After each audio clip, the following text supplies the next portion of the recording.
Hello, and welcome back to The Gentle Shift, Health by Choice, Not by Chance. I am Dr. Aaron Kiefer, and I'm glad you tuned in today. Today, we are talking about Vegas, baby. And no, not Sin City. Instead, of course, we are talking about the vagus nerve. I had someone at the office mention the connection between the vagus nerve and COVID infection, and I was unaware of the reference, so I decided to do some research and found some interesting information.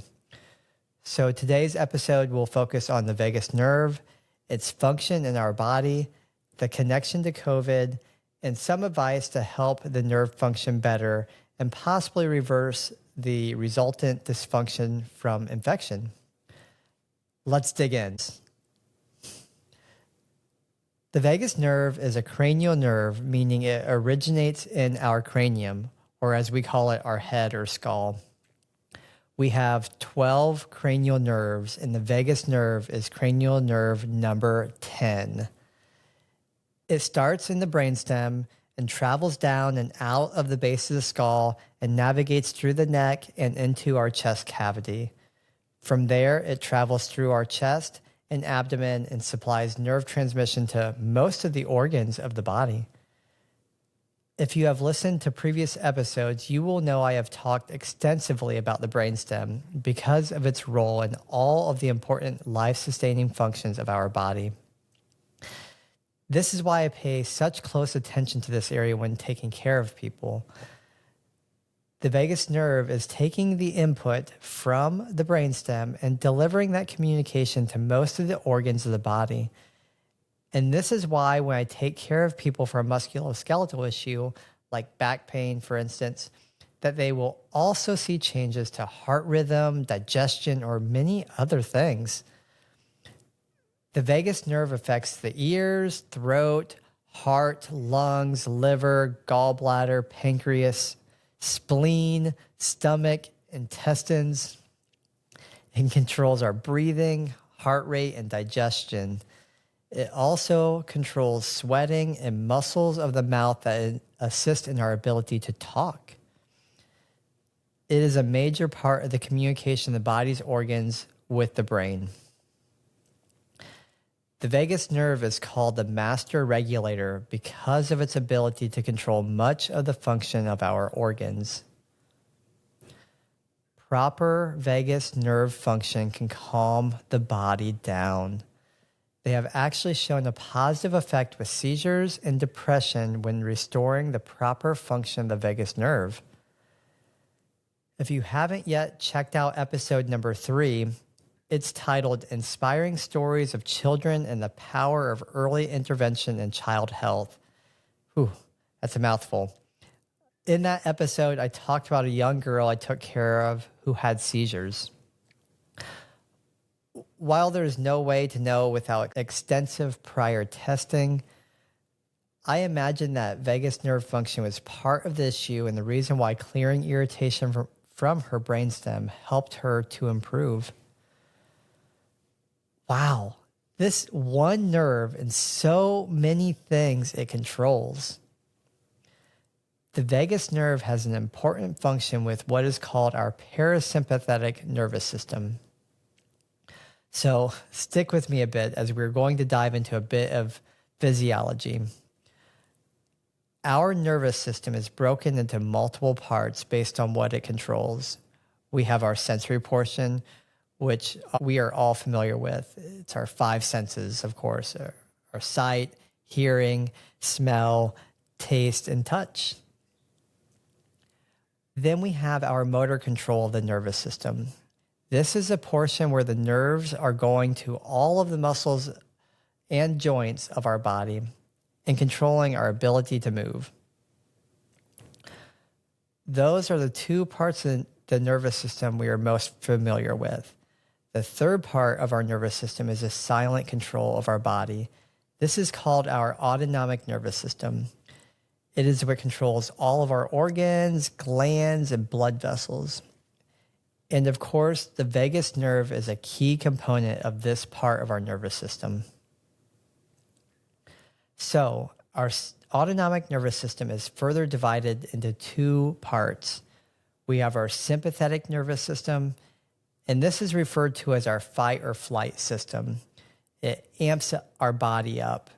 It raises our heart rate, increases the dilation of our pupils, slows our digestion, and many other things. Basically, it shuts off all of the processes that are extraneous for immediate survival. If you look at everything it does, you will find it has evolved to get our body ready for a battle.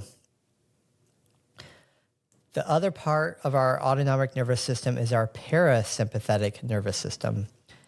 This is coined the rest and digest system. It calms us down. It chills us out. When our body is working properly, these two systems balance each other out. There are times during the day where one system or the other is predominant in control. There is a yin and a yang. And if you think about it, during the day, we are busy working, doing, getting stuff done. So we want that boost from the sympathetic nervous system.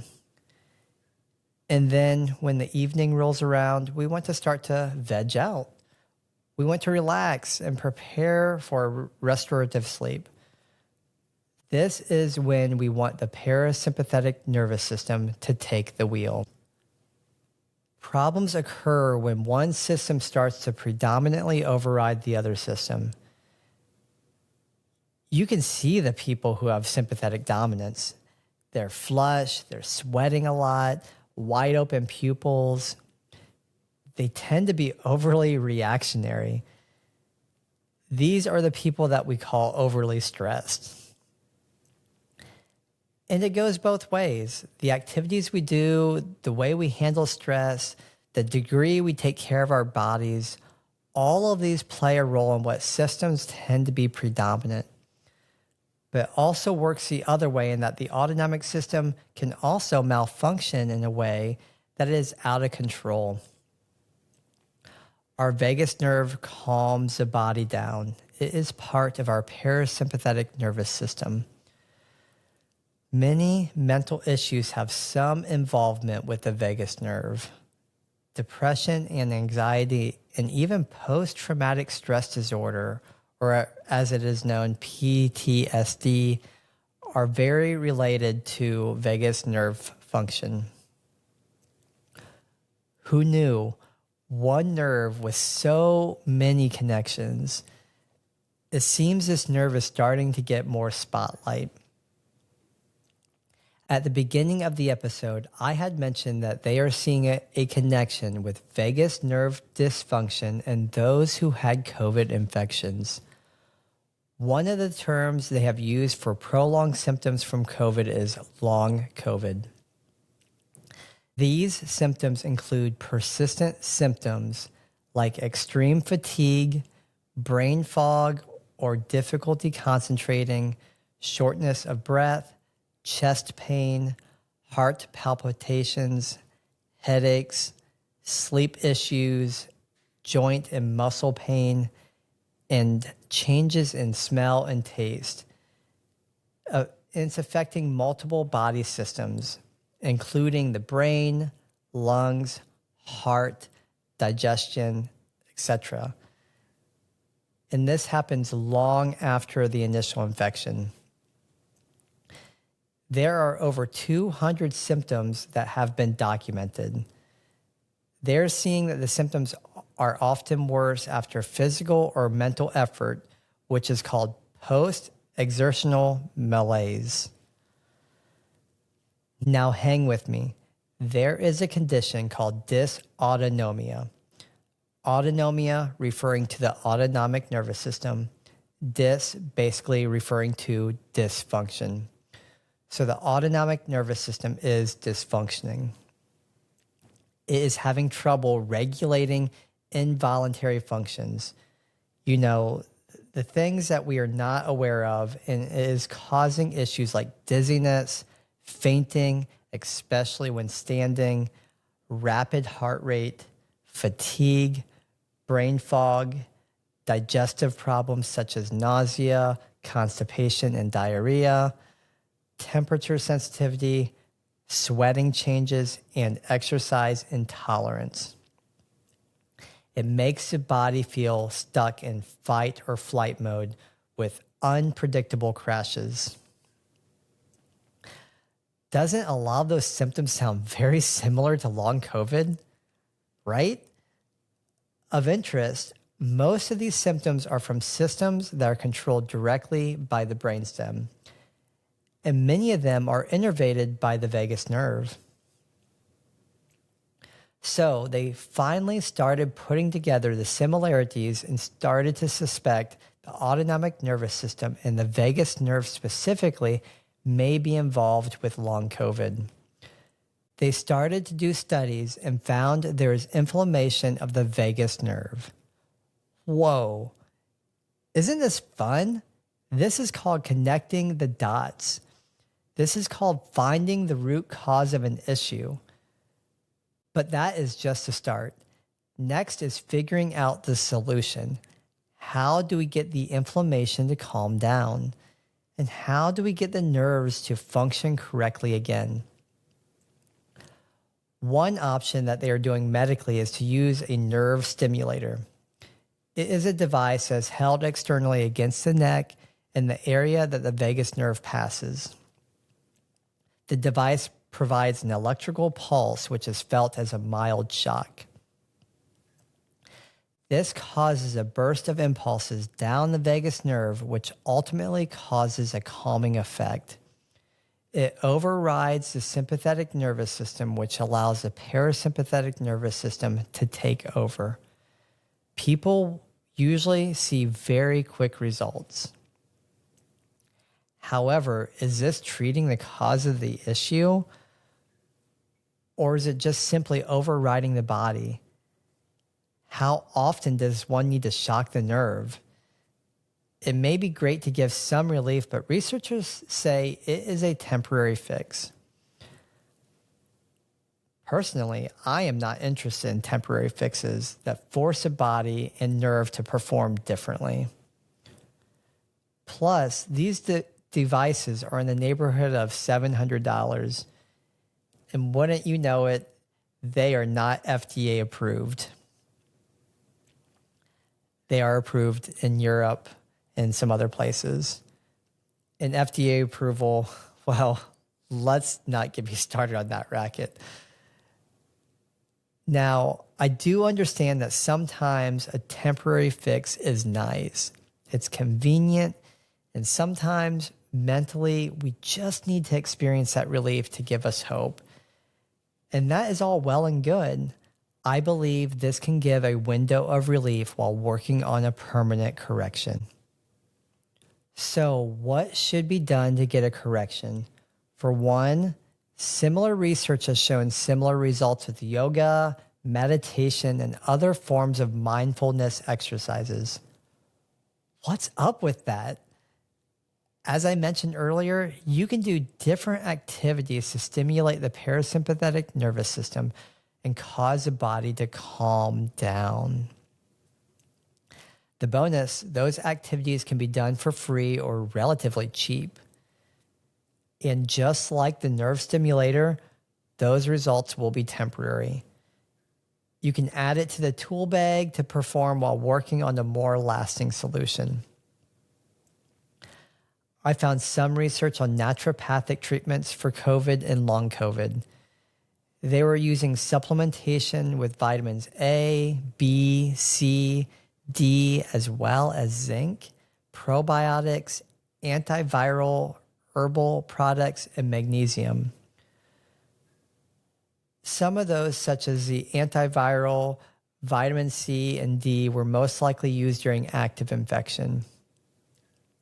Some of the treatments were done with oral supplementation, and others were done using IV bag solutions that were put directly into the bloodstream. The naturopathic treatments also looked at diet and had suggestions that essentially would reduce inflammation and boost the minerals in the body. So what would I do? First, a little disclaimer here. I am not an expert on COVID and definitely not an expert on long COVID. But I would work through the case just as I would any other that I am providing care. The first thing I would do in my practice is to ensure there is no irritation to the brainstem and subsequently to the vagus nerve. I would make sure the upper cervical spine is aligned properly.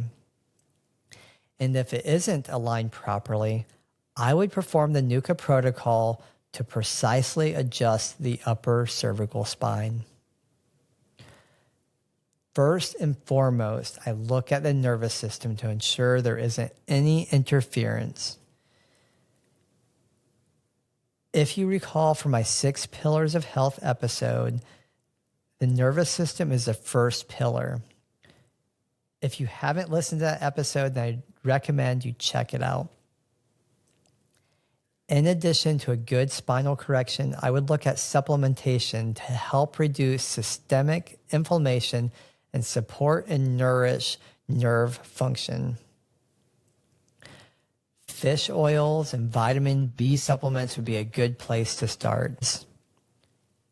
I have specific supplements I would recommend based on each individual. So we have this survey in the office that people can fill out.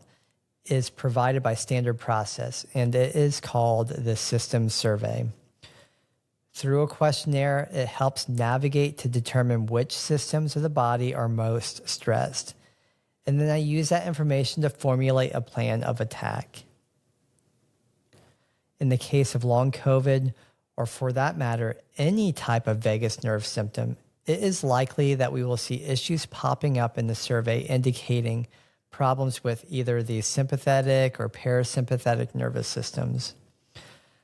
But it is also likely we may see some other system that is more stressed. Everything is connected. So I start with the biggest fire and I work on that. And sometimes that creates a domino effect and ultimately improves other areas of the system survey. I look at the whole body. We want a holistic approach for a whole body systemic problem. Instead of aiming to simply make symptoms go away, I want to enhance the body's processes and solve the mystery of dysfunction.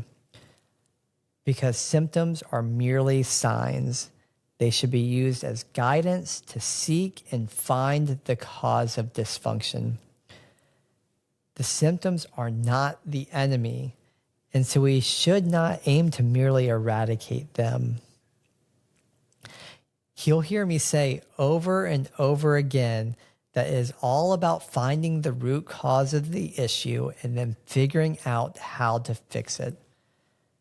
The vagus nerve is such an important part of our body and our nervous system. If you're having issues similar as we had described with your body, essentially being unable to calm down, then looking at the vagus nerve could be an answer. Correcting the spine to remove irritation to the vagus nerve and nourishing it through diet, supplementation, and mindfulness activities can all work together harmoniously to restore proper function and get you feeling much better. Today was a fun episode for me. I learned quite a bit with research, and I hope I was able to convey that information to you. Vegas, baby. That was fun. Thank you for joining me today. I look forward to chatting more soon. This is The Gentle Shift, Health by Choice, Not by Chance. I am Dr. Aaron Kiefer. Be well.